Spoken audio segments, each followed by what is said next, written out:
Kwento ka.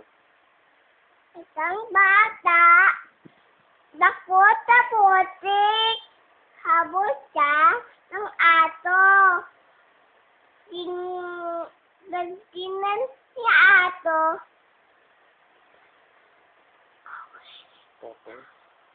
Tapos, sabi ni ato, makulit. Sabi ni mami niya, ado, oyo, Tapos, mga ato, kunin nyo. Pantayin nyo. Tapos, sabi niya,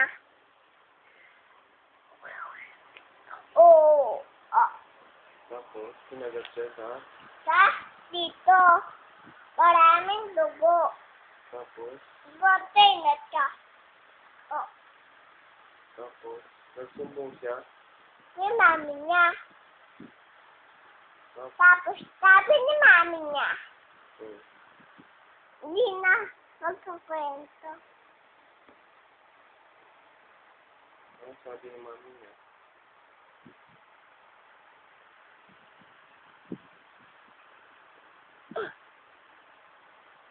Oh,